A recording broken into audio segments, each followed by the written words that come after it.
behind the scenes, it's not been great because the supporters, I think, have kind of turned on him a little bit as a result of that. He has told Newcastle he wants to explore the potential for a move away from the club this season. That, of course, this summer, should I say, that amidst the interest from Liverpool. There is now concrete interest because that offer was made this morning, as I say, for 110 million plus around £5 million in add-ons that Newcastle have turned down for two reasons. One, it doesn't meet the valuation, and two, if they were to sell him, if they were forced to sell him, they would want a top level replacement lined up, and they have not managed to do that so far this window. So it leaves Newcastle in a difficult position. As you rightly say there, we expect Liverpool to come back in with a second formal offer. They're preparing that formal offer as we speak. But Newcastle standing firm, rejecting the first one on those two reasons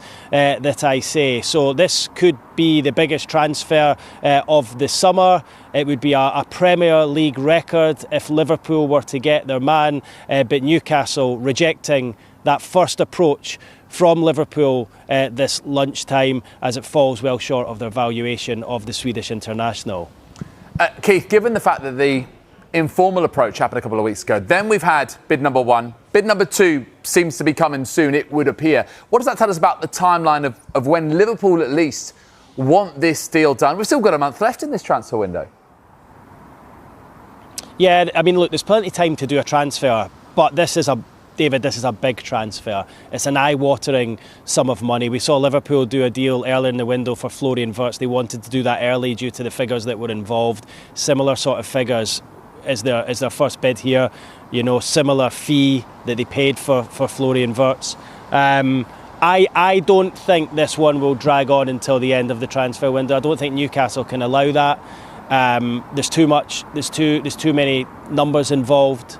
I think Newcastle will want something concrete out of this.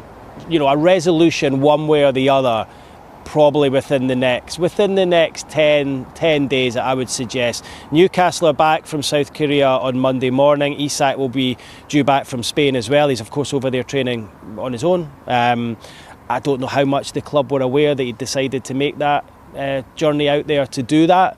However, there's no surprise that he's training and recovering with his own physios and sports scientists, because it's something he does do quite often. Newcastle are comfortable with that relationship, so it's going to be intriguing to see what happens next week when Isak's back and Newcastle are back. There's obviously a chasm between them at the moment, with Newcastle away out in South Korea and Isak in San Sebastian in the Basque region.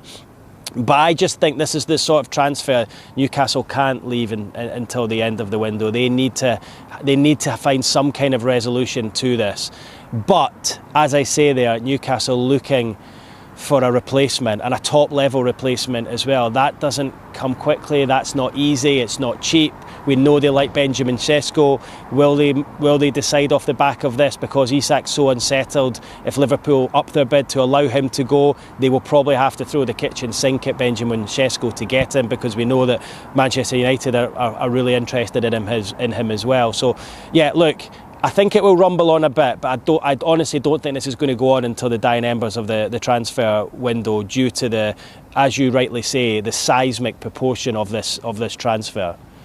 You mentioned a little bit there about Alexander Isak, you know, how he's recovering physically from that minor thigh injury earlier in the summer. But what about, I suppose, his mental state and his stance right now towards where his future is likely to head? Yeah, well, look, that was the official line. That Isak had a minor thigh injury, and that's why he didn't travel with Newcastle on their pre-season tour. But look, without doubt, Newcastle and Eddie Howe wanted Isak with them. They didn't want him recovering by himself. Clearly, in addition to that, that was a bit of a smokescreen for the fact that his head has been turned by Liverpool's interest in him. Their unofficial approach a couple of weeks ago, they've made it clear they want to add him to their striking ranks. And I think at this stage of his career, 25, almost 26, he sees this as a real sweet spot in terms of moving. Yeah, and he also feels that, you know, he was promised, or he was told he would get paid more at Newcastle than what he is at the moment. He would receive a pay rise and a contract extension. That hasn't come about. Those talks have been shelved, and we're stood here, and it's a bit of an impasse. So look, his head is turned without doubt. Newcastle are hugely frustrated by the situation. I think frustrated even more by the fact that they can't sit round the table with him and talk, due to the fact, as I said, he's in Spain and they're in South Korea. And it's getting to the stage where something is going to have to give here, because his relationship with the supporters has become strained at best. I can see some of the things that are written on social media. The fans not happy about the way he's gone about things, but he's obviously felt, and his representatives have felt, that if he is to get the dream move to Liverpool, he's going to have to agitate to some extent, and that is what he's doing at the moment. It'll be up to Newcastle whether they allow that agitation to become a transfer, and he will get his way. If they don't, Eddie Howe is going to have to do the mother of all man management jobs this summer to get Alexander Isak's head, and not just his body, into the right shape ahead of the new season, because without doubt he's been hugely affected by everything this summer, hence why he is away from the squad right now, training on his own over in the Basque region.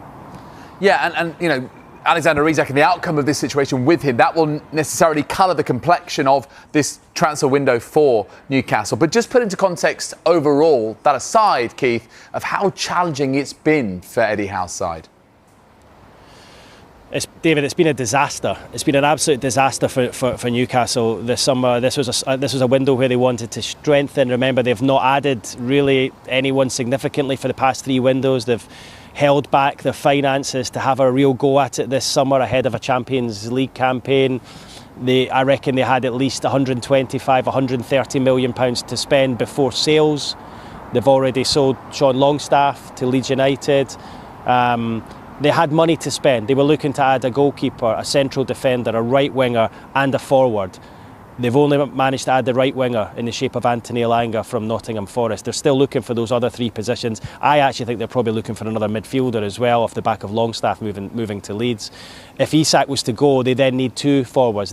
All they've got left is young Will Asula, 21-year-old, who there was a chance he might have been sent out on loan. So it leaves them so light in attack, and that is why I say Newcastle will not allow Isak to go until they have got a top-level replacement, and they're few and far between at the moment, aren't they? I mean, we're 4 weeks left of the transfer window. A lot of the activity has taken place already. They did not think they would be in this situation, and they've not even managed to replace Callum Wilson. They're trying to sign Johan Wissa from Brentford, but Brentford digging their heels in there, so they can't even. They're struggling to even bring in a backup striker at the moment. So to lose Isak as well would just be sort of self-sabotage of the highest order. Like they do not want that to happen, so they need to have some kind of assurances that they've got someone to come in, like a Šeško, maybe like an Ollie Watkins, someone like that, a top-level striker to come in and take his place. It's the worst possible scenario for Newcastle in this transfer window. Eddie Howe wanted players in quickly. He said that at the end of last season he wanted the club to act quickly and diligently. They've not done that. They've tried for a number of players, missed out for a number of different reasons, and they're stood in this position where they're scrambling around with a week to go, and that is before you add the Alexander Isak situation on top of that. So it has been a disaster for Newcastle this summer. They've got a month, should I say, to try and make up for that, but I think it's really difficult when this Alexander Isak situation is overshadowing their whole recruitment drive.